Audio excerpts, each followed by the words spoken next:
제가 이 시편 23편을 4번 나누며 설교하면서 한 가지 문제를 발견하게 되었습니다.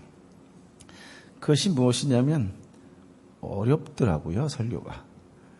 여러분이 어떻게 들으셨는지 모르지만 저는 설교하고 제가 꼭 들어보거든요. 근데 어렵더라고요. 그래서 방법이 뭐냐면 다시 들어보는 거예요. 그래서 오늘도 조금 어려울 수 있습니다. 그러니까 이번 기회에 시편 23편의 단어 하나하나, 문장 하나하나가 무슨 뜻인지를 명확하고 정확하게 아는 깨달음을 통해서 여러분이 진정으로 쉼과 평안을 이렇게 체험하면 좋겠다. 그런 마음이니까 이렇게 유튜브든 아니면 교회 그 알림판이든 하는 곳에 올라와 있으니까 수시로 다시 들어보면 좋겠다. 그런 생각이 듭니다. 다윗은 어린 시절 목동이었어요. 그리고 하나님의 양떼인 이스라엘 민족의 목자로도 살았습니다. 그래서였을까요? 목자에 관해 노래한 이 시는 많은 사람들의 마음을 얻는 공감대를 형성하게 되었지요. 그런데 이 공감은 믿는 그리스도인에게만 있어서 공감한 것이 아니라 믿지 않는 자들, 즉 비신자들까지도 좋아하게 되는 그런 시라고 하는 것입니다. 그래서 이제 이 시점에서 이제 한 가지 궁금증이 생겼어요. 그것이 무엇이냐면, 그렇다면 다윗은 이 시를 언제 썼을까라고 하는 것입니다. 그가 어떤 상황이나 어떤 환경이나 혹은 그가 몇 살 때쯤 이 시를 썼을까라고 하는 궁금증이 생겼던 것이죠. 보통 학자들은 세 가지의 경우를 이야기합니다. 첫 번째는 다윗이 목동 시절에 이 시편을 썼을 것이다 라고 주장하는 사람들이 있어요. 그러니까 다윗은 10대 후반까지 목동 생활을 했지요. 그 시절에 이미 그의 시적인 자질과 음악적인 능력이 이스라엘의 수도권과 정부 인사들에게 알려질 정도로 꽤 유명했습니다. 아시다시피 궁궐에서 악기를 다루었잖아요. 그야말로 천재적인 어린 시인이요, 소년 음악가였습니다. 따라서 이 시절에 시편 23편을 썼을 것이라고 보는 사람들이 있습니다.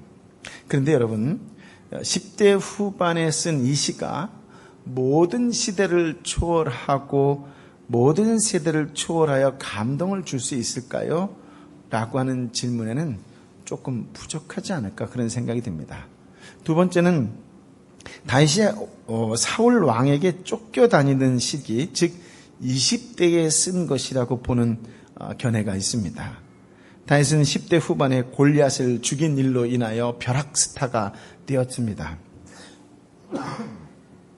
곧바로 왕의 사위가 됨으로써 베들레헴 산골짜기 촌놈이 하루아침에 전 이스라엘과 이웃 나라들이 주목할 차세대 주자로 등극하게 된 것이죠. 그러나 자신을 스타로 만든 바로 그 사울 왕에게 쫓겨다니기를 10년이 넘었지요. 즉 10년 넘게 힘들고 고난과 역경 가운데 보냈습니다. 어찌 보면 다윗에게 있어서 20대는 쫓겨다니고 도망다닌 도망자의 신세였다, 이렇게 이야기할 수 있을 것입니다. 그런데 그때 그는 수도 없이 많은 생사의 고비를 넘나들어야 했습니다. 그러니까 마을이나 집에서 지낼 수 없고 들판이나 산속의 동굴에서 지냈던 것이지요.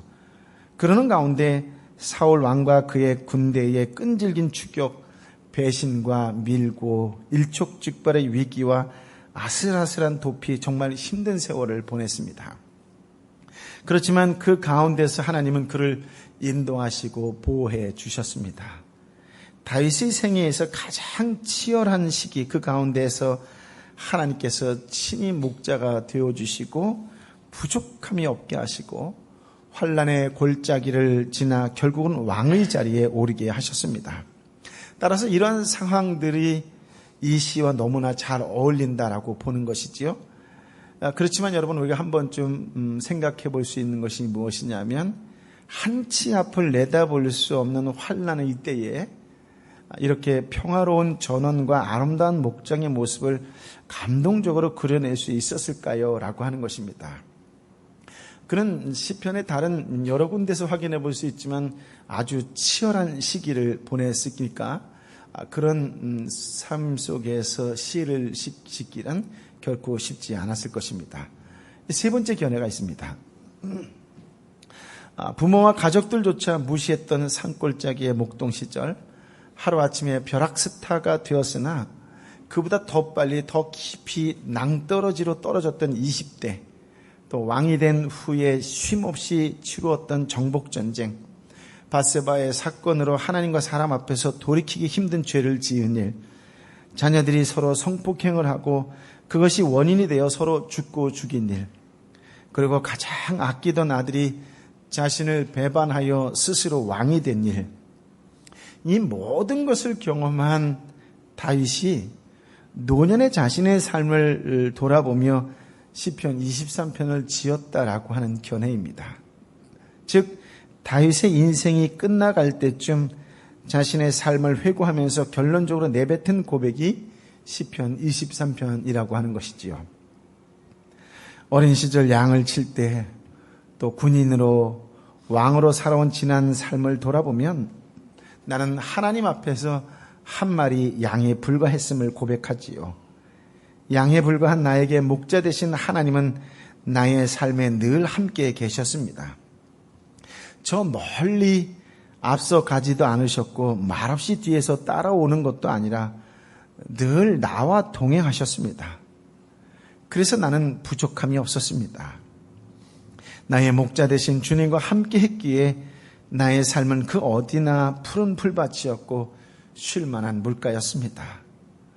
어린 목동 시절 겁없이 사자와 곰과 싸울 수 있었던 것도 하나님이 함께 계셨기에 가능했습니다. 주님의 지팡이와 막대기가 나를 보호하셨던 것이지요.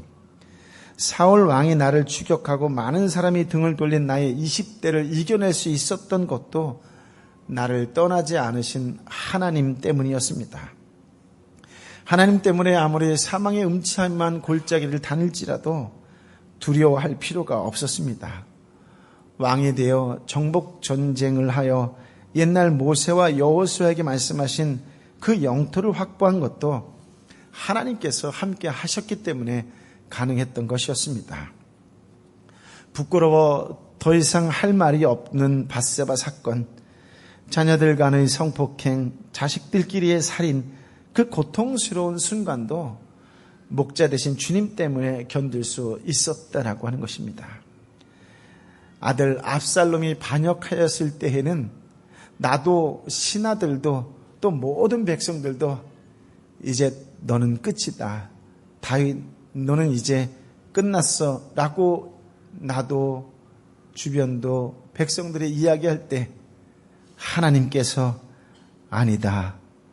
돌아갈 것이다 라면서 회복을 약속해 주시는 말씀을 주셨기에 그는 그 절망의 골짜기를 지날 수 있었습니다.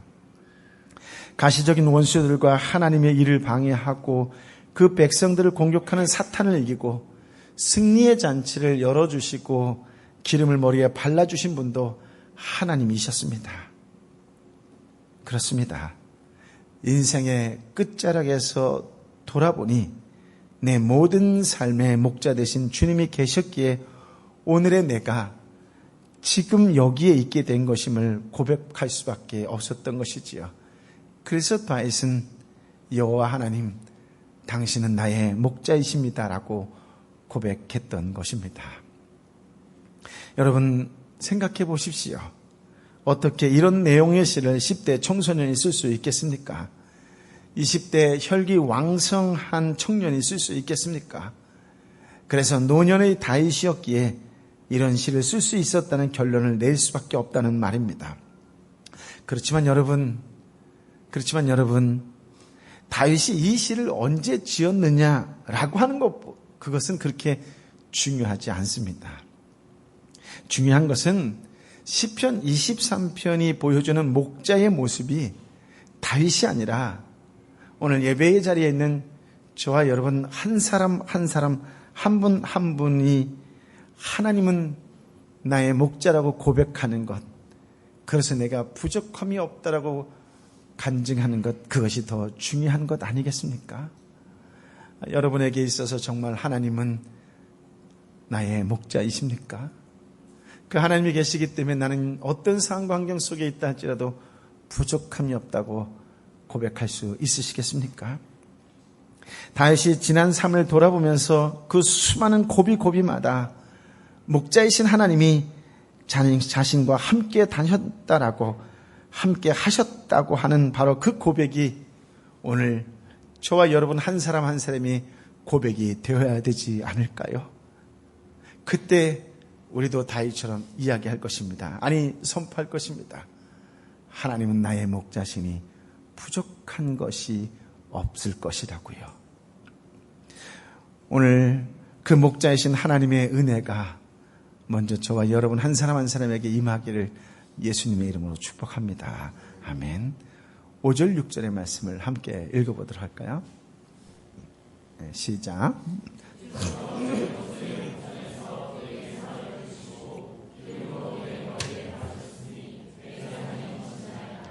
나의 평생의 선하심과 인자하심이 정녕 나를 따르리니 내가 여호와의 집에 영원히 거하리로다. 여호와의 인도하심에 대한 시인의 노래는 이제 최종 목적지를 바라보며 끝을 맺습니다. 지금까지 시인의 노래는 목자와 양의 모습으로 그려졌었지요. 그런데 오늘 우리가 읽은 이 5절과 6절의 말씀 속에서 그 관계가 목자와 양의 관계 속에 갑자기 원수가 뛰어듭니다. 갑자기 훅 하고 들어오는 것이지요. 뭐라고 하죠? 주께서 내 원수의 목전에서라고 시작합니다. 원수가 예상치 못한 순간에 옆구리를 찌르는 듯 등장했습니다. 원수는 사망의 음침한 골짜기 구석구석에 매복하고 있었던 것이에요. 그렇습니다. 성도의 인생길에도 호시탐탐 기회를 노리는 원수가 항상 존재합니다. 목자와 동행하는 삶일지라도 이 세상은 해이한 마음으로 살 수 있는 그런 만만한 환경의 삶이 아니라고 하는 것이에요. 심지어 여러분 에덴 동산에서조차 원수가 침투했었습니다. 원수는 내 약점을 정확히 알고 있었다라고 하는 것이지요. 여러분 아담을 공격할 때 아담의 가장 치명적인 약점이 무엇이었을까요? 아담이 사랑하는 아내 하와를 공격하는 것이었어요. 목욕하는 여인을 우연히 목격하게 해서 다윗으로 하여금 간음과 살인죄를 저지르게도 했습니다. 여러분 원수의 기습 공격에 대해서는 신앙이 성숙한 사람이라고 할지라도 어이없이 무너질 수가 있어요. 이러한 영적 현실을 바라보면서 베드로는 베드로전서 5장 8절에 뭐라고 그래요? 우는 사자와 같이 달려드는 이 현실 속에서 냉정하고 또 바르게 직시해야 한다고 하면서 깨어 있어야 한다고 이야기했습니다. 깨어 있지 않으면 성숙한 그리스도인이라 할지라도 어이없이 무너질 수 있다라고 하는 것이에요. 원수가 공격해도 치명적인 약점인데 그것이 뭔지 아세요? 하나님의 백성을 완전히 삼키지는 못한다라고 하는 것입니다. 하나님의 보호하심 때문이지요. 도리어 주님은 원수 앞에서 당신의 백성을 풍성하게 대접하겠다고 말씀하십니다. 내게 상을 베푸시고 라고 하는 문장이지요. 이 구절은 상장을 수여하는 그런 장면이 아니에요. 하나님께서 식탁을 차려주는 그런 장면입니다. 밥상 차려주는 장면이에요. 히브리어 동사를 보게 되면 이 동사가 미완료형으로 되어 있는데요. 미완료라고 하는 것이 무엇이냐면 한 번 밥상 차려주고 끝나는 것이 아니라 계속해서 베푸시는 것을 미완료라고 이야기합니다. 그런데 하나님께서 베푸실 때 어떻게 베푸신다 그래요? 풍성한 잔치상처럼 베풀어 주시겠다라고 하는 것이에요. 여러분 다윗의 생애에는 그의 생명을 노린 원수들이 종종 등장하는 것 확인해 볼 수 있지요. 다윗에게도 공격받기 쉬운 치명적인 약점들이 있었습니다. 그래서 다윗은 넘어지기도 하고 어려움을 겪기도 했지요. 그런데 잠언 24장 16절에 보면 하나님은 7번 넘어져도 다시 일어나는 그런 은혜를 베푸시는 것을 확인해 볼 수가 있습니다. 사망의 음침한 골짜기를 통과한 후에는 풍성한 생명을 누리도록 잔치상을 베풀어 주세요. 다윗이 누린 은혜는 신약의 성도들도 누리게 해주겠다고 하는 약속의 말씀이 나오는데요. 그것이 곧 요한복음 10장 10절의 말씀이에요. 거기 보면 예수님께서 뭐라고 말씀하시냐면 내가 온 것으로 양으로 생명을 얻게 하고 더 풍성히 얻게 하려는 것이다 라고 말씀하세요. 그러니까 예수님은 생명을 얻게 하신과 동시에 풍성히 얻게 해주신다고 약속해 주셨다라고 하는 것이죠. 여러분, 성경에서 주님께서 베푸신 식탁은 곧 언약 잔치와 관련이 있습니다. 첫 번째 식탁은 출애굽기 24장에 보면 시내산 언약을 맺으실 때 차려주셨어요. 대적 공동체인 애굽과 가나안 앞에 차린 잔치 식탁이었습니다. 또 고린도전서 11장 25절에 보면 예수님께서 마지막 식탁은 새 언약을 맺으실 때 차리시는 것을 확인해 볼 수 있습니다. 주님을 체포해서 죽이려던 대적자들의 앞에서 차리신 만찬 식탁이었어요. 여러분, 구약의 대적 공동체 앞에서, 즉 가나안과 애굽 앞에 차린 잔치, 신약의 주님을 죽이려고 하는 그 대적질 앞에 차린 만찬, 여러분 놀랍지 않으세요? 대부분 사람들은 애굽 앞에서 포기하고 주저앉고 뒤돌아섭니다. 대부분 사람들은 가나안의 거인들 앞에서 주저앉고 포기하고 뒤돌아섭니다. 이 땅의 수많은 사람들은 예수님을 죽이려고 하는 그 원수들과 동참하려고 하는 그 역사의 현장 속에 예수님께서 정말로 역설적인 것은 그 자리가 곧 만찬의 자리다라고 하는 것이에요. 놀라운 비밀이 뭔지 아세요? 이 식탁에 이미 저와 여러분도 초대되어 있다라고 하는 것이에요. 그렇다면 이제 어떻게 살면 될까요? 마음껏 먹고 마시며 춤을 추며 축제를 즐기기만 하면 되는데, 이 놀라운 은혜와 축복이 여러분에게 다시 한번 살아나고 부어지기를 예수님의 이름으로 축복합니다. 아멘. 5절에 보면 또 이런 문장이 나와요. 기름으로 내 머리에 바르셨으니 라고요. 기름에 머리를 바랐다라고 하는 표현이 나옵니다. 이것은 무슨 말이냐면 식탁에 참여할 손님을 맞이하는 유대 풍습과 연관되어 있다는 것을 참고하시면 됩니다. 여러분, 머리에 기름, 향유를 바르는 것은 다른 말로 표현해서 이 손님은 가장 귀하고 소중한 손님입니다 라고 여기는 것이에요. 예수님이 들어오셨을 때 머리에 향유를 부인 것처럼 말입니다. 그러니까 지극히 높으신 분의 잔치에 초청받아 기름 부음을 받고 식탁에 참여하는 것은 오직 선택받은 자만이 누릴 수 있는 특권이다라고 하는 것입니다.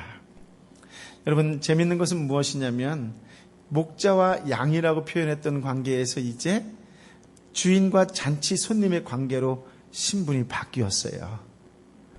신분이 어떻게 보면 한 차원 더 격상되었다, 이렇게도 표현할 수 있을 것입니다. 이 표현이 언제 나왔어요? 사망의 골짜기를 지난 후에 라고 하는 거예요. 사망의 골짜기를 지난 후에 엄청난 관계로 진전되었다라고 하는 것이에요. 이 사망의 음침한 골짜기에서 사람들은 포기하고 주저앉고 뒤돌아서고 배교하는 사람들이 있는 반면에 이 어려운 시기를 이겨냈더니 하나님과 끊을래야 끊을 수 없는 아주 친밀한 관계로 발전하게 되었다라고 하는 말씀이겠지요. 여러분, 원래 하나님과 인간의 관계는 창조주와 피조물의 관계였어요. 즉 하나님과 인간의 관계는 그 계산하거나 측량할 수 없는 무한한 간격이 벌어져 있는 그런 관계였다라고 하는 것이겠지요. 그런데 하나님께서 주신 선물, 일방적으로 허락하신 언약을 통해서 왕과 백성의 관계로 진전했습니다. 여러분, 아담이 하나님을 배반했을 때에 그때는 인류는 사망의 음침한 골짜기에 떨어진 것이에요. 즉 이제 하나님과 인간의 관계는 심판자와 죄인으로 바뀌게 되었다라고 하는 것이에요. 그런데 하나님께서 그분의 선택자를, 즉 택한 백성들을 이 백성들이 이 땅에서 짐승처럼 본능에 따라 살도록 벌어두지 않으셨다라고 하는 것이에요. 그거를 불쌍히 여기시고 긍휼히 여기시고 누구를 보내주세요? 하나님이신 예수 그리스도를 이 땅에 보내주셨다라고 하는 것이죠. 예수 그리스도를 통해 다 구속하심으로써 한 명이라도 원수에게 삼켜지지 않게 하셨다라고 하는 것이에요. 이제 예수 그리스도와 함께 그분의 몸인 교회는 하나님과 이제 어떤 관계가 되는 거예요? 아바 아버지라고 부르는 관계로 발전했다라고 하는 것이에요. 목자와 양에서 주인과 손님에서 이제 아바 아버지라고 하는 하나님을 아버지라고 하는 관계로까지 발전하게 되었다라고 하는 거예요. 그래서 베드로후서 1장 4절에 이 관계를 이렇게 설명을 합니다. 같이 한번 읽어보도록 할까요? 시작. 그분은 우리에게 보배롭고 지극히 큰 약속을 주셨는데 이는 이것들을 통해 여러분이 세상의 정욕 가운데 썩어져 가는 것을 피하고 신의 성품에 참여하는 사람들이 되게 하려는 것입니다. 여러분, 하나님께서 하나님의 백성을 높일 수 있는 최상의 신분까지 높여주신다라고 하는 것이에요. 여러분, 원수는 원래 하나님의 대적자였습니다. 그런데 하나님께서 직접 맞설 수 없으니까 이 원수들이 하나님께 직접 맞설 수 없으니까 맞서봐야 백전백패겠죠. 그러니까 누굴 괴롭힐까요? 하나님의 백성들을 괴롭히는 거예요. 그런데 이 사탄 원수 대적자들에 있어서 한결같은 공통적인 특징이 뭔지 아세요? 시편 78편 19절의 말씀입니다. 같이 한번 읽어볼까요? 시작. 하나님께서 이런 못된 말을 했던 것이다. 하나님께서 과연 광야에서 음식상을 준비하겠는가? 이들이 지금 하나님께 뭐라고 얘기하는 거냐면 하나님께서 과연 이 광야에서 음식상을 준비하시겠느냐? 다른 말로 뭐라고 하는 거예요? 의심하게 하는 거예요. 의심. 여러분, 원수, 대적자, 사탄의 특징이 뭐예요? 의심하게 하는 거예요. 의심. 여러분, 관계에 깨지는 것이 어디서부터 시작해요? 의심에서 시작하는 거예요. 의심. 하나님을 의심하는 거예요. 하나님의 능력과 사랑을 의심케 하는 전략이 뭐다? 사탄의 전략이요, 원수의 전략이요, 대적자의 전략이라고 하는 거예요. 여러분, 이 의심케 하는 건 밑도 끝도 없어요. 근거도 없어요. 내 마음이 흔들릴 때 누가 툭 던진 한마디에 내가 걸려 들어가는 거예요. 베드로가 이야기한 것처럼 늘 깨어있으면 걸려들지 않아요. 내가 걸려드는 거예요. 내 마음 상태가 평화롭지 않다는 증거입니다. 하나님의 능력과 사랑을 의심케 한다는 게 무엇인 말이겠어요? 하나님이 아닌 내가 주도적으로 살겠다라고 하는 거예요. 그럼 의심할 수밖에 없어요. 여러분, 하나님을 굶어 죽지 않을 만큼 공급하시는 짠돌이처럼 여기는 사람이 있을까요? 없을까요? 있어요. 따라다니면서 내 하는 일마다 막는 분이라고 말하는 사람이 있을까요? 없을까요? 나로 환난을 겪게 하는 분이라고 이야기하는 사람들 있을까요? 없을까요? 귀찮은 스토커 같은 그런 분의 통치를 받는 나의 모습을 초라하고 한심하게 여기는 사람들이 있을까요? 없을까요? 있어요. 예수 믿지 않는 사람들은 다 그래요. 그러나 예수 믿는 사람들조차 그렇게 생각하는 사람들이 있습니다. 여러분, 기억하셔야 됩니다. 하나님의 풍성한 공급하심과 보호하심을 의심하면 그분의 인도하심에 반발심이 생기게 되어 있어요. 꼭 이렇게 살아야 하는지 하는 회의를 하게 되는 거예요. 그래서 마음에서부터 서서히 양무리를 이탈하기 시작하는 거예요. 여러분, 왜 양무리를 이탈하게 될까요? 여러분, 지난주에도 말씀드렸지만 이미 목자가 떠났어요. 푸른 풀밭과 쉴만한 물가를 인도하고 이제 떠났어요. 떠났으면 양은 목자를 따라가야 될까요? 아니면 여기가 좋사오냐고 끝까지 고집 피우면서 푸른 풀밭이요 쉴만한 물가라고 하는 것을 고집 피워야 될까요? 여러분, 양은 목자를 따라가지 않고 이탈하는 그 순간 이제 원수의 먹이가 되는 거예요. 여러분, 우리가 각자 집에서 인터넷으로 TV로 예배 드릴 수 있어요. 괜찮아요. 또 그럴 수밖에 없는 상황 환경에 있는 사람들도 있어요. 무엇이 문제일까요? 언제든지 원수의 먹잇감이 되기 가장 쉬운 포획물이 되는 거예요. 여러분, 사자가 먹이를 이렇게 노려보고 있을 때에 어떤 먹이를 노려봐요? 물이 한가운데 있는 것을 목표로 삼고서 내가 저걸 반드시 먹을 거야 라고 도전을 하던가요? 아니에요. 물 위로부터 떨어지는 그 순간 원수의 먹이가 되는 거예요. 의심이 무서운 게 이것이에요. 의심을 통해서 공동체로부터 자꾸 벗어나게 만드는 것이 사탄의 전략이에요. 여러분, 어느 순간부터 교회 가기가 싫다, 순예배 가기가 싫다, 어느 순간부터 모임이 싫다라고 할 때에 그때는 자유로운지를 모르겠지만 원수의 먹잇거리가 된다는 걸 명심하셔야 돼요. 여러분, 원수는 에덴 동산에 출현했던 뱀의 본성을 똑같이 지니고 있는 거예요. 하나님과의 관계를 파괴해서 본능대로 살다 망하는 짐승의 찬원으로 떨어지는 거예요. 여러분, 하나님과의 관계를 끊고 내 뜻대로, 내 고집대로, 내 멋대로 살겠다라고 하는 것이 바로 짐승의 본능이라고 하는 것이에요. 결국 그 길은 망할 수밖에 없어요. 의심이 무서운 게 그거예요. 근거가 있을 수도 있어요. 그러나 대부분 밑도 끝도 없어요. 내가 흔들렸기 때문에 덥석 걸리는 거예요. 오늘 이 시간 다시 한번 밑도 끝도 없이 하나님만을 믿고 순종하는, 그 하나님만을 의지하고 신뢰하는 하나님의 사람으로 사시기를 예수님의 이름으로 축복합니다. 아멘. 하나님은 풍성한 공급자이십니다. 5절에 내 잔이 넘치나이다라고 고백을 해요. 여러분, 기름 바르는 이미지나 넘치는 잔의 이미지를 한번 생각해 보세요. 여러분, 예수님의 머리에 향유를 부었던 사건을 한번 생각해 보세요. 모자르고 째째하게 찍어 바르던가요? 아니에요. 근근히 생존하는 이미지와 어울리나요? 아니에요. 풍성한 잔치상이라고 하는 거예요. 풍성한 잔치상은 생존 필수품 이상을 공급하는 이미지입니다. 하나님은 우리 생활에 필요한 것 이상으로 풍성하게 공급하시는 분이세요.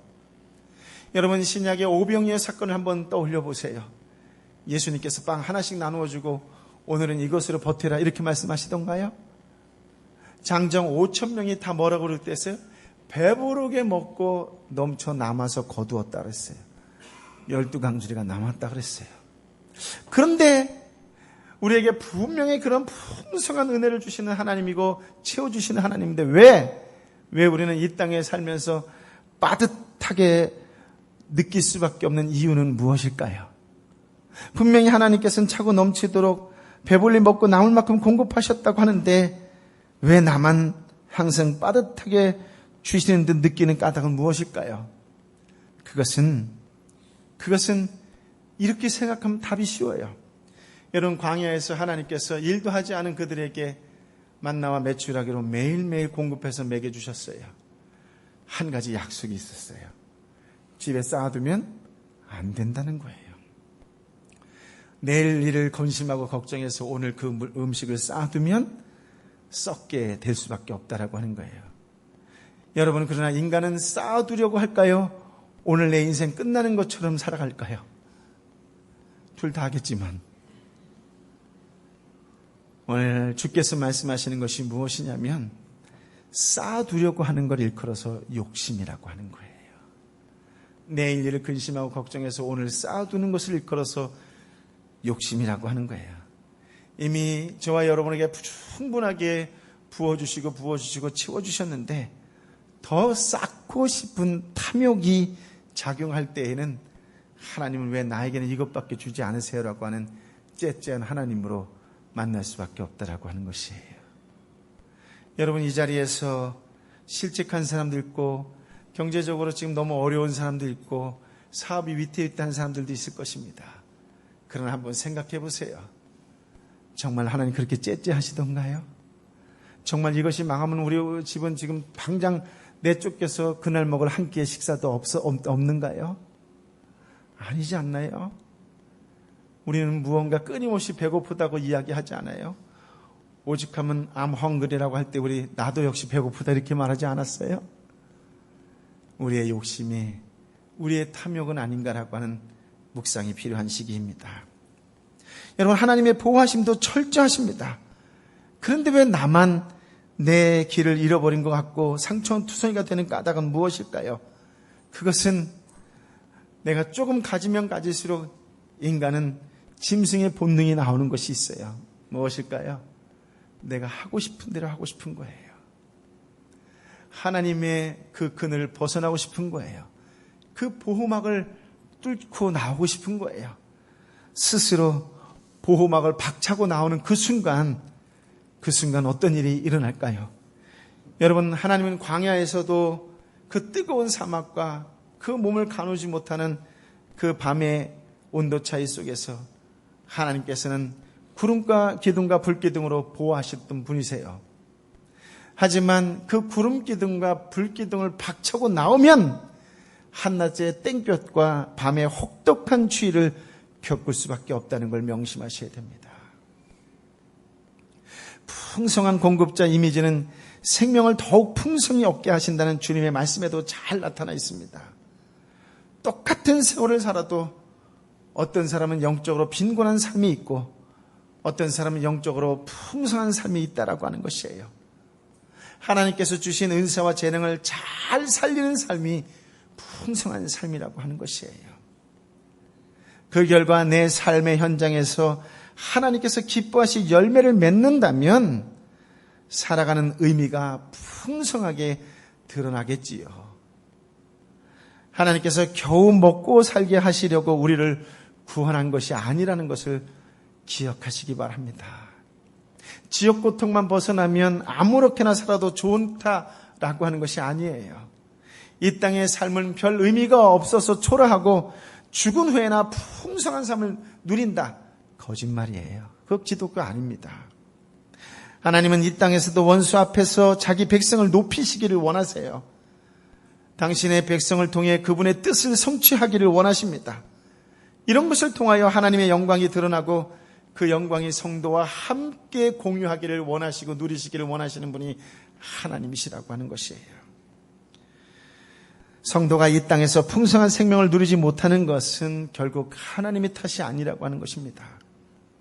성도가 있어야 할 자리에 가져야 할 태도를 품고 살지 않은 탓이에요.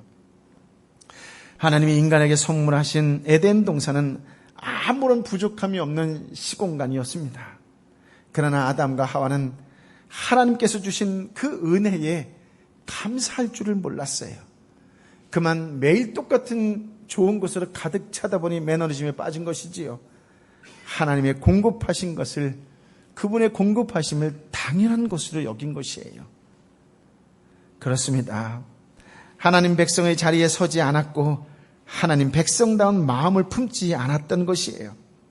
그 결과 그들은 풍성함을 거의 누리지 못했습니다. 다른 말로 자기 발로 그 풍성함을 차버렸다라고 하는 것이에요. 반면에 다윗은 어떻습니까? 다윗은 열악한 광야에서 살았습니다. 오랫동안 사울에게 쫓기는 도망자 신세였어요. 우리아의 아내 밧세바와 가늠한 후 그 죄에 오랫동안 시달렸습니다. 아들 압살롬의 반역으로 아들을 잃는 그런 아픔도 있었습니다. 그런 현장 속에서 다윗이 한결같이 고백했던 게 무엇인 줄 아세요? 그럼에도 불구하고 내 잔이 넘치나이다라고 하는 고백이었어요. 그 자신이 왕이었지만 그는 내가 왕이 아니라 이 왕은 하나님이시다라고 하는 하나님으로 왕으로 모신 자리에서 하나님의 백성다운 마음을 품고 살았기 때문에 그는 상황과 환경을 뛰어넘는 내 잔이 넘치나이다라고 하는 고백을 할 수 있었다라고 하는 것입니다. 저와 여러분의 삶에도 잔이 넘치는 그 놀라운 은총이 임하기를 예수의 이름으로 축복합니다. 그렇습니다. 다윗의 생애에는 항상 하나님의 은혜와 긍휼이 넘쳤던 것이지요. 6절의 말씀을 다시 한번 읽어보도록 할까요? 시작. 내 평생의 선하심과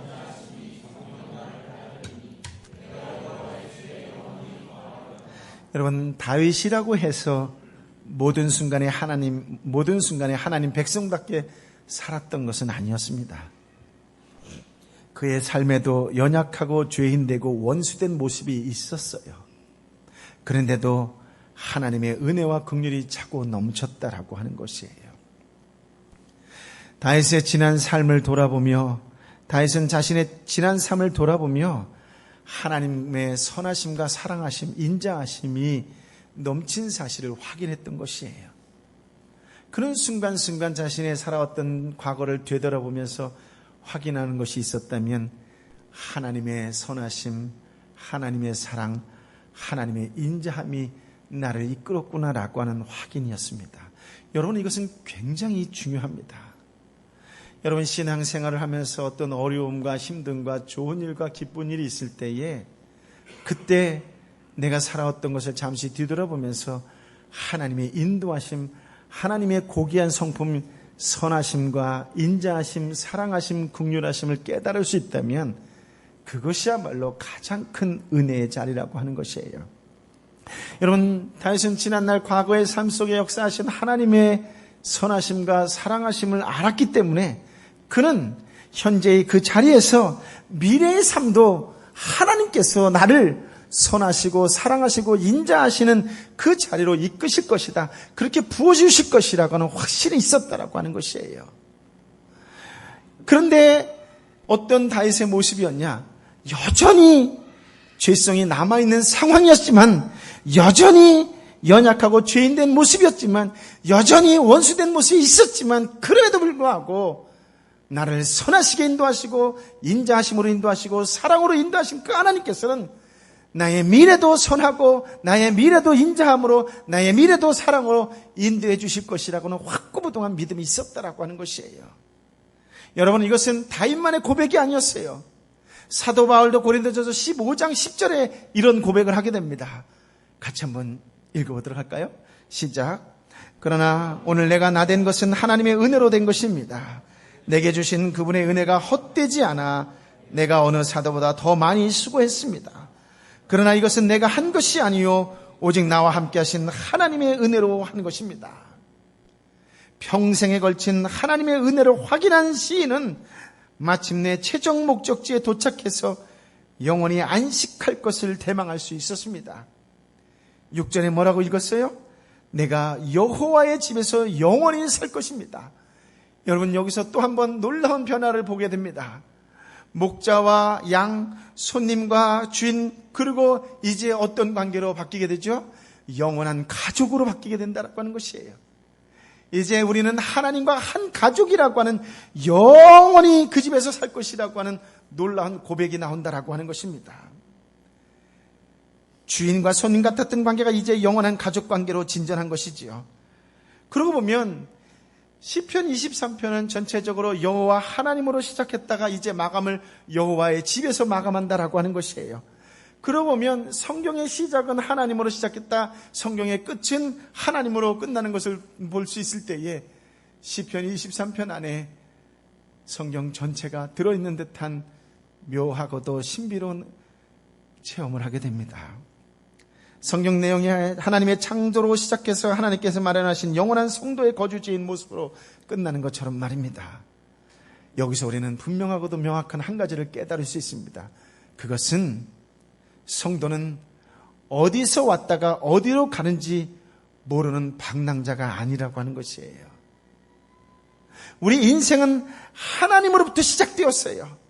그러나 우리의 인생의 마지막도 하나님의 품으로 돌아가는 것으로 끝이 난다라고 하는 것이에요. 여러분, 알 수 없다고 말씀하지 마세요. 우리는 하나님으로부터 시작되었습니다. 우리의 끝도 하나님의 품으로 돌아가는 것으로 끝나는 거예요. 무슨 말일까요? 우리는 영원히 그분의 가족으로 살아간다라고 하는 것이에요. 성도는 그 때를 대망하면서 오늘 지금 이 때를 살아가는 거룩한 순례자라고 하는 것이에요. 그러므로 성도는 막역한 그런 흐리멍텅한 그런 소망, 희망을 품고 사는 사람이 아닙니다. 주님께서 자기 백성을 인도하신 손길을 꼼꼼히 살핀 결과 자연스럽게 참 소망을 품은 그런 사람이라고 하는 것이에요. 인간은 어느 시대나 연약한 인간이었습니다. 어느 시대나 하나님의 말씀에 언약에 불신했습니다. 죄에 빠지고 죄로 말미암아 비참을 겪는 일을 반복한 것이 인간의 역사입니다. 그러나 하나님은 창조 때부터 계시록까지 항상 그 자리에 있는 것처럼 신실하시는 분이시다라고 하는 것이에요. 한번 약속하신 것은 반드시 지키시는 신실하신 하나님이세요. 언약대로 신실하게 당신의 백성의 공급자가 되시고 보호자가 되고 인도자가 되신다라고 하는 것이지요. 비록 저와 여러분이 하나님의 말씀대로 순종하지 못하고 때에 따라 죄에 빠지고 원수의 모습으로 살아간다 할지라도 하나님은 한번 약속하셨기 때문에 결단코 저와 여러분을 포기하지 않으실 것입니다. 그래서 여호와 하나님을 나의 목자로 삼은 성도는 내 평생의 선하심과 인자하심이 정녕 나를 따를 것을 확신할 수 있는 것이지요. 여호와의 집에 영원히 거할 것도 확신할 수 있습니다.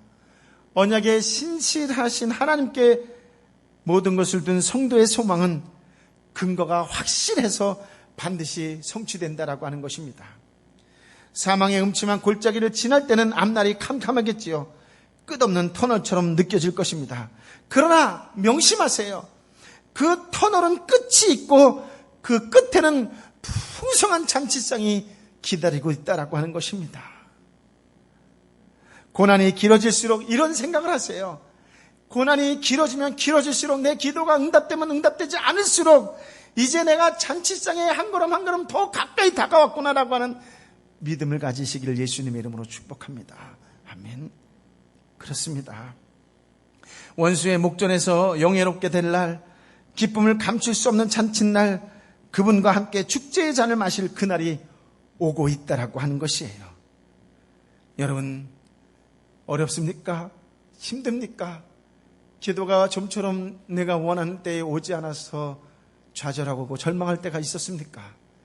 여러분의 삶에, 여러분의 직장에, 여러분의 사업에 여러분 무언가 막혀도 꽉 막힌 것처럼 너무나 힘든 가운데 있습니까? 그렇다면 지금 있는 이 자리에서 지난날의 삶을 되돌아보세요. 주님의 은혜가 너무나도 차고 넘쳤다는 것을 깨닫게 된다면 우리의 입술은 감사로 바뀌게 될 줄 믿습니다. 그렇다면 길고 어두운 터널이 실제로는 나의 모든 것을 다 막았다고 생각했는데 그 터널이 땡볕을 막아주는 역할을 했다라고 하는 발견과 깨달음을 얻게 될 줄 믿습니다. 여러분, 그 터널이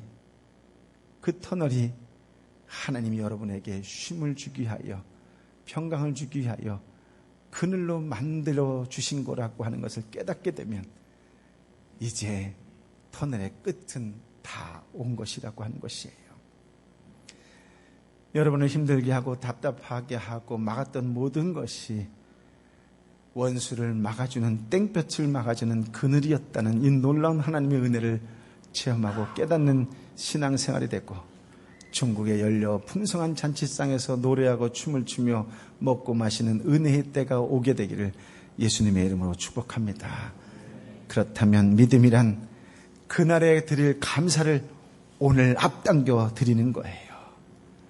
그런 주님의 인도하심을 신뢰하면서 신실하게 주님과 동행하며 세상 속에 참된 그리스도인으로 살아가시기를 예수님의 이름으로 축복합니다. 아멘.